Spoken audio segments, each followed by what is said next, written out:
Welcome to Fred Achando Analysis. Ladies and gentlemen, kindly subscribe to our channel if you are watching for the first time. Click the notification bell so that YouTube will notify you whenever we do a video like this, and like our videos. I want to begin with a communication from Ngunyi Mutahi. Ngunyi is a former assistant technical advisor to President Uhuru Kenyatta, and they have worked closely for more than 10 years. In fact, Ngunyi also worked very closely with President William Samoei Ruto. He is the author of The Tyranny of Numbers. In 2013, just before people went for an election, Mutahi Ngunyi came up with a narrative that the numbers from central Kenya and Rift Valley were just enough to defeat any other candidate who would stand against Uhuru Kenyatta and William Samoei Ruto. And Mutahi Ngunyi has been advising, if you go to his tweets, anytime something happens, he would be either very sarcastic or ironical in his tweets, and is trying to communicate messages. If you follow him very closely, then you will realize that you can pick some pieces of advice from him, even including this government. So today, Mutahi Ngunyi was saying this, and this is in light of the political temperatures and machinations that have been taking place. So Mutahi Ngunyi is saying that they went for Mama Ngina. I did not speak because I am not a Kenyatta. They went for Equity Bank. I did not speak because I am not a member of the Equity Bank. They went for Kikuyu Traders. I did not speak because I am not a Kikuyu. Then they came for me, and there was no one left to speak for me. That is the tweet that Mutahi Ngunyi gave. And if you look at that tweet, it is just a twisted replica from the original. The original saying was from a pastor, a German pastor called Pastor Martin Niemöller. I don't know how to Niemöller, I think, something of the kind.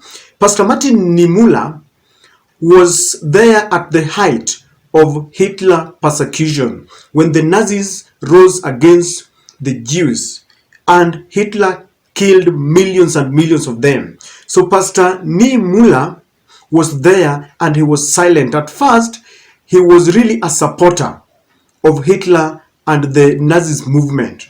Then later, he also became a victim when the Nazis decided to interfere with the church, because they were done with all their enemies. And when Mr. Niemöller decided to speak, they came for him. So later, when he became a victim, he decided to say the following.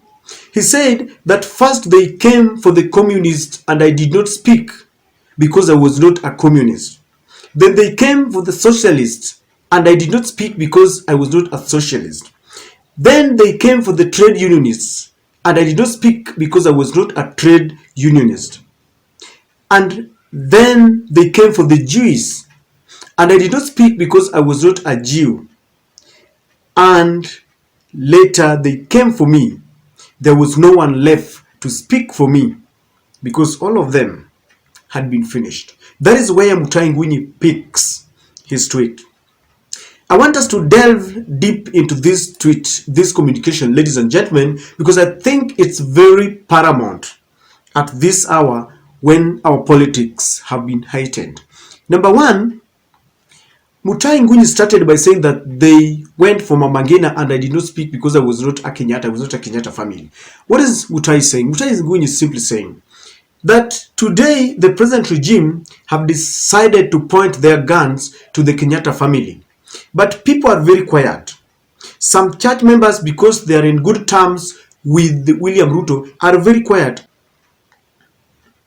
I have always maintained that the church has a very pivotal role to play, the role of reconciliation. They should be the first people to condemn whenever leaders are going for each other's neck. But because they have crafted a narrative of interdenominational prayers, they don't want to condemn.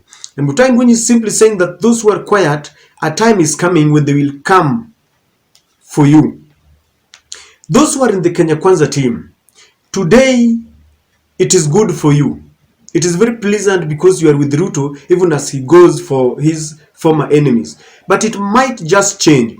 A good example, it's not even long. Moses Wetangula supported William Samoei Ruto and gave him the numbers that made William Ruto be declared the president. When Moses Wetangula relinquished his position to become the Speaker of the National Assembly, and there was a by-election in Bungoma, William Ruto had to fill a candidate, sponsored a candidate, and Moses was never happy because he felt that in light of their friendship, he did not even expect that he could face an opponent from William Ruto's UDA party. But it happened, and this shows you something. That William Ruto is not a good man. He wants to control everything. So even those who are in Kenya Kwanza, who keep quiet today when others are suffering, I can assure you that your time is coming. Ndindi Nyoro once said that this nation needs a benevolent dictator. It didn't take long and he was a victim. I remember one day he decided to spend at royal media offices because the Uhuru regime wanted him. And the journalists there were reminding him of what he had said, that he wanted a benevolent dictator, and even regretted. He said that maybe it's a new turn of events. Today he is at the center of everything. And Mutahi Ngunyi is warning that we need to be very careful. One man whom I feel should be wary of all these things is our Deputy President Rigathi Gachagua. Our politics is full of murky waters. I have seen attempts by President Ruto to woo other supporters from Nyanza, from the Rift Valley, from the coast. I can assure you that the day William Ruto will get the support, if any, from Nyanza province, from the whole of coast. In fact, let me just put it this way. The day William Ruto will win the heart of Raila, and maybe Raila decides to work with him and surrender that support so that they can work together with Martha Karua and Kalonzo and all those people, that is the day Gachagua will be left alone. And Rigathi Gachagua, in his attempts to unite the Mount Kenya community, he should bring on board Uhuru Kenyatta. One thing that you cannot change is the fact that Uhuru Kenyatta is a Mugikuyu. William Ruto is not. And I'm not being tribal here. Rigathi Gachagua has always come up as a man who is fighting for their people. But when Uhuru Kenyatta is being persecuted, he is quiet. In fact, he is the one who is leading the approach to malign and to persecute Uhuru Kenyatta and the Kenyatta family as a whole. They have gone to frustrate even the old mama, 89-year-old Mama Ngina, and it has really faced condemnation. Rigathi Gachagua should be careful, because the day they will turn against him, he will be left alone, ladies and gentlemen. If you are digging a hole for your enemy, don't dig it too deep, because in the event that you are the one who falls in that hole, you might not come out. Dig it in such a way that in the event that your enemy does not land in and you're the one who is there instead, you can still get some reprieve. So this is a clarion call even to Kenyans who are now celebrating when they see others being persecuted. If you remind me that there were people who suffered in the previous regime, I will still maintain the same stand, that it was even bad then as it is bad today. It was wrong then just as it is wrong today. And I believe we stood up and we condemned it then, if you can follow the history. It is a clarion call, even to Ruto regime himself, the Ruto regime, that regimes come and go. And William Ruto is a staunch reader of the Bible. He understands that the Bible reckons that do unto others what you would want them to do unto you. Today, He might feel that he is at the center of the trappings of powers. Tomorrow he will not. Let him know that his successor will treat him the same way he's treating others. Let him learn from his predecessors. Moi, and I've maintained in this platform that Moi was not a good man. He was never impeccable. He had some rot within the government. There were a lot of bloodshed and killing and stealing and everything. But when Kibaki came to power, he decided to let it go. When Kibaki retired, Kibaki was never impeccable. But Uhuru Kenyatta did not interfere. William Ruto should be very careful.